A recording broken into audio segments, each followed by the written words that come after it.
Assalamu alaikum, boys and girls. This is Tayta Bassima. Today I'm going to read this book for you. The Prophet Yusuf alayhi salam and the King's Dream. Quran Stories for Little Hearts by Sani Yasnain Khan.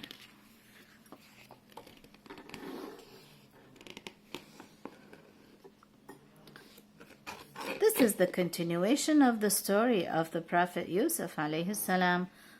In the last book, The Pious Man and His Sons, we saw how Yusuf alayhi salam was thrown in a well by his brothers and ultimately brought to Egypt, where he was bought by a noble prince whose name was Aziz.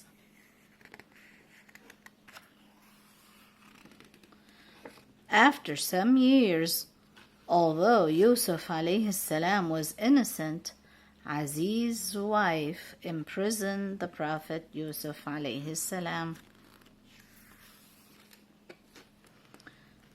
Prison opened another chapter in the life of the Prophet Yusuf alayhi salam. Here he met two prisoners. They were servants in the royal court who had displeased the king.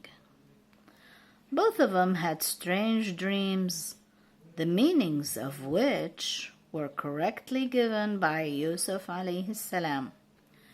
One of them, a cup-bearer, was freed and taken back into the king's service.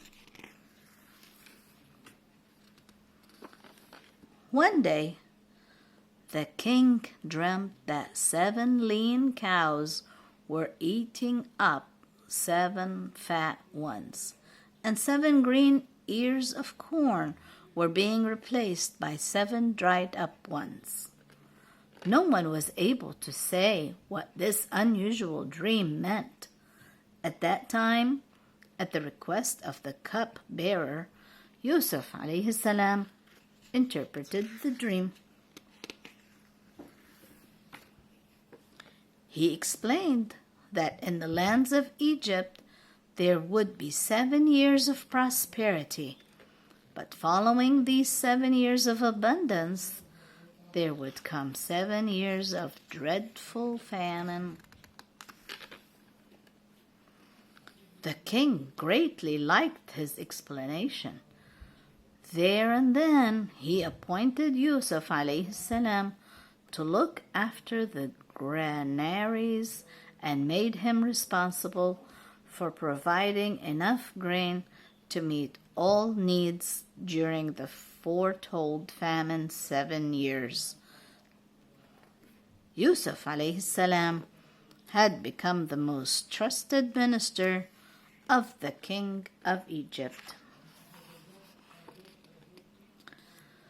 The 7 good years passed, and then, as foretold by Yusuf alayhi salam, there came the 7 lean and hungry years, when no crops would grow and famine held the land in its grip.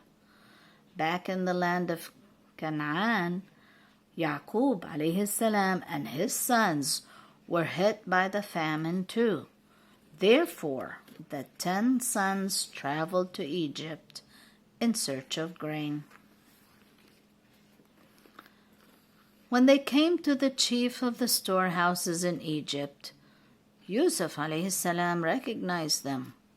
However, they did not realize that this minister from whom they had come to seek provisions was their own brother Yusuf alayhi salam, whom they had thrown into a dry well many years ago.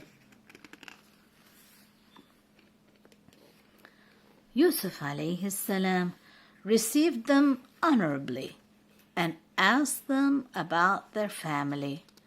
Yusuf alayhi salam gave them an ample supply of grain and put their money back in their packs. The brothers made further visits. Ultimately, Yusuf alayhi salam revealed his identity to them, and forgave them for their crime. He asked them to bring their aged parents.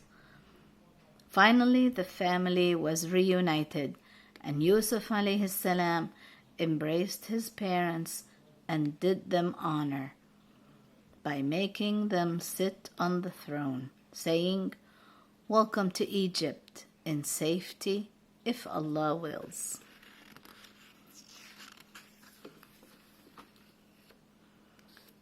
Seeing the splendor and high position of Yusuf alayhi salam, they all fell prostrate as a mark of thanksgiving and awe. This, Yusuf alayhi salam reminded his father, is the meaning of my dream, which my Lord has fulfilled.